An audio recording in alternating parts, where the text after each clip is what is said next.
In recent news, the United States plans to slap a $100,000 fee on H1B visas. Yep, $100,000 just for a company to hire one skilled worker from abroad. They're $100,000 per year. So the whole idea is no more will these big tech companies or other big companies train foreign workers. They have to pay the government $100,000, then they have to pay the employee. Hi guys, welcome back to Talk Tech with Chidi, and I'm Chidi, and in this video I want to get into the whole H1B visa saga. Now, I'm not here to tell you whether this is a good idea or a bad idea. That's not what this video is about. No, I want to walk you through the story. Like, what is this visa about? Why is this fee being floated around? And what does it actually mean for the tech industry? But most importantly, what might it say about the future of innovation for America? And by the end of this video, I'm hoping that you will be the one answering that question. Is this the right move, or is this the start of something that could reshape tech globally? Okay, so let me set the scene. Let's start with the basics. What is this visa about? Now, if you're not in the US, the H1B visa might sound a bit abstract, but it's basically been the lifeblood of Silicon Valley for decades. The way I think about it is, it's a ticket for highly skilled individuals, particularly in the field of tech, science, engineering, to basically live and work in America temporarily. And if you've ever used Google, Microsoft, or even certain apps on your iPhone, chances are that the code behind these apps were written by someone who came to the US on a H1B visa. It's that common. And tech companies have been basically leaning on this system to bring in talent that they say they can't find locally for decades. And it's not just anonymous coders behind the scene. The current CEO of Google, Microsoft, Satya Nadella, and Sundar Pichai, they originally came to the US on a H1B visa. So I want you to think about it this way. Two of the most powerful people in tech today, running companies that shape how billions of us live and work every single day, started their American journey with this very visa. And of course, it's not just the big boys. I mean, there are tiny startups in San Francisco, teams of 10 people, maybe less, where 2 or 3 of them are on H1Bs. Without those visas, those companies wouldn't have had the talent to get off the ground. So why is Trump, or at least the people around him, pushing for this $100,000 fee? Now, on the surface, it's about protecting American jobs. The argument goes that companies are using the H1B system to hire cheaper labor from overseas instead of paying Americans.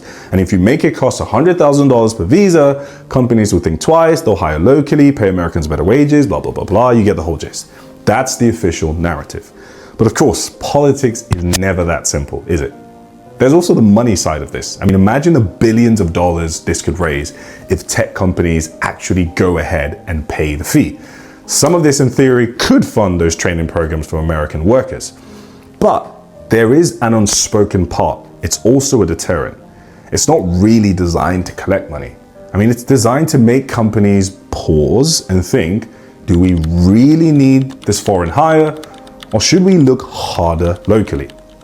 Now, here's where I think it gets interesting, because this isn't just a policy about visas.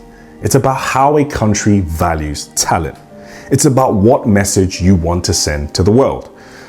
In the UK, for example, I've got multiple friends who are beneficiaries of the UK Global Talent Visa, which is essentially the UK version of the H1B visa. I can imagine this would have been very difficult if during the application process, the question came up like, hey, actually your employer has to be able to cough up $100,000 to bring you over. And here's another angle.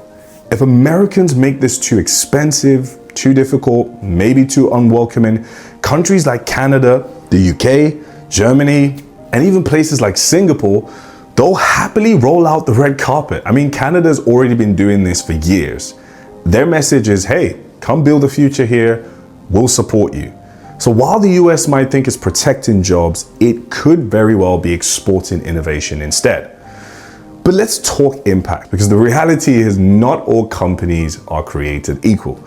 If you're Google or Microsoft, $100,000 is just, this tiny little drop in a buckets of oceans of, I don't know what I'm saying, but it's not that big of a deal in the grand scheme of things. It's pocket change. I mean, these companies spend billions every year on research and development. They'll grumble, but they'll pay. But what about the tiny AI startups working out of a co-working space? I mean, the healthcare app that has been built by a team of 5 and 6 engineers.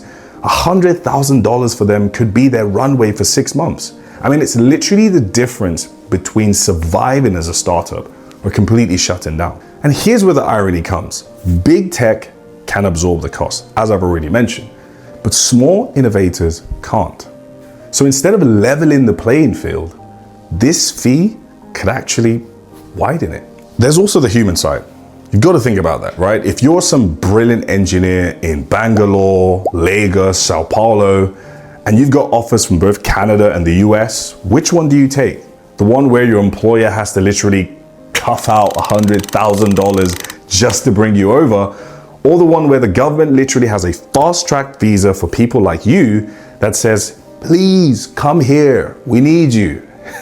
I mean, this is what people call brain drain. This is when talent flows to where it's most welcomed. And it's not just a theory, because it's already happening. I mean, Canada's tech hubs have partly exploded because of this, because they've been snapping up talent that might otherwise ended up in places like Silicon Valley. Now, let me go off a little tangent here. Have you ever thought about what it means to put a dollar value on human potential?